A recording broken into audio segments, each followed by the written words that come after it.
Kemudian peristiwa yang ketujuh, kata beliau rahimahullahu taala, wa fihi akha asyraful akhyari bainal muhajirin wal ansari. Dan pada tahun ini juga manusia pilihan termulia yaitu Nabi Muhammad sallallahu alaihi wasallam mempersaudarakan antara kaum muhajirin dan kaum al-ansar. Ini kisah al-mu'akhah, saling mempersaudarakan. Iya. Jadi ini kalau di pembahasan tata negara, ini namanya politik membangun negara. Karena kekuatan negara itu persatuan dan kebersamaan. Maka Nabi Shallallahu Alaihi Wasallam mempersaudarakan antara kaum muhajirin dan al-ansar. Jadi mereka ini sudah bersaudara sebenarnya. Karena di dalam Al-Quran Allah berfirman, innamal mu'minuna apa? Innamal mu'minuna apa? Ikhwa. Sungguhnya kaum mukminin itu ikhwa, bersaudara. Asalnya sudah bersaudara, tapi di sini dipersaudarakan lagi supaya lebih kuat. Karena mana persaudaraan di sini kepada hal yang lebih khusus lagi. Mana yang lebih khusus? Ada bentuk baiat di dalamnya, komitmen. Iya, persaudaraan membantu di dalam segala keperluannya dan persaudaraan ketulusan terhadap saudaranya. Iya, ketulusan terhadap saudaranya.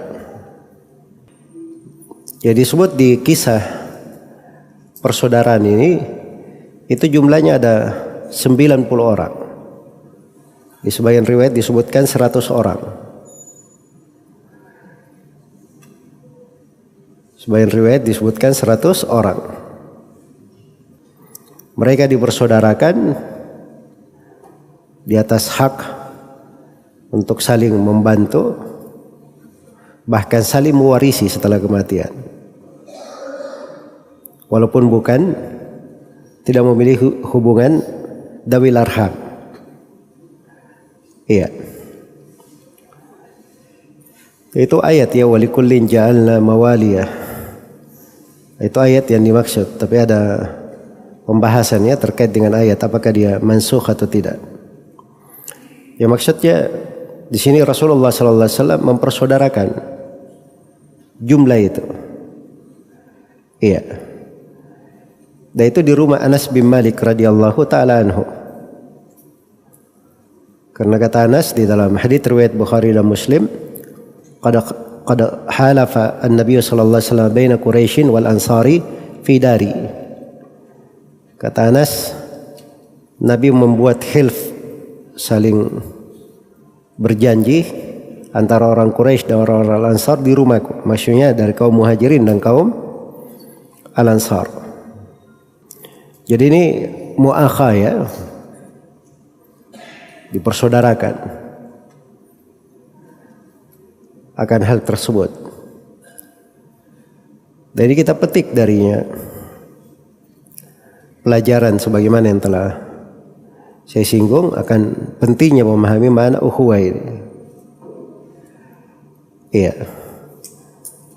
Nah belakangan ini nggak tahu ya, orang-orang kenal sunnah, mulai belajar sunnah, tapi subhanallah semangat sunnah, tapi semangat juga berkelahi, semangat bertengkar sama orang. Ini penyakit ya, nggak tahu dari mana asalnya dia. Orang itu kalau dia belajar, itu semangatnya bersaudara kalau dia belajar. Dia semangatnya menjadi sebab kebaikan. Menjadi sebab kebaikan. Jangan kalau seorang itu belajar, dia semangat berpecah. Sedikit ribut sama yang lain. Ini kadang banyak hal seperti yang dikatakan oleh sebagian as-salaf rahimahumullah, Para salaf itu ditinggikan karena mereka bicara untuk mencari ridha Allah, untuk keagungan agama. Ya, kalau kita berbicara untuk keagungan diri sendiri, cari ridha manusia, itu menjadi masalah kadang diperbaiki. Dan ini saya ingatkan ya, karena ini penyakit berbahaya dan terlihat di banyak tempat di tengah orang-orang yang belajar sunnah.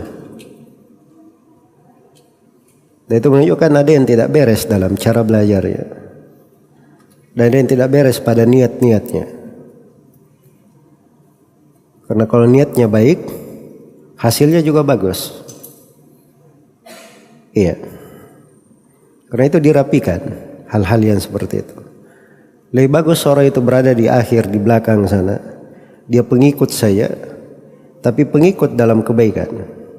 Daripada dia mau di depan, mau jadi tokoh penggagas, mau jadi panitia, mau jadi ini, tapi ujung-ujungnya bikin perpecahan, bikin permusuhan. Dan itu tidak bagus yang seperti itu. Orang sederhana tapi dia di atas sunnah, itu lebih baik daripada dia sungguh-sungguh tetapi bikin hal-hal yang keluar dari sunnah. Baik, maka diperhatikan ini ya, makna mu'akhah, dipersaudarakan antara kaum muhajirin dan kaum al-ansar. Iya. Dan ini penting untuk seorang penuntut ilmu.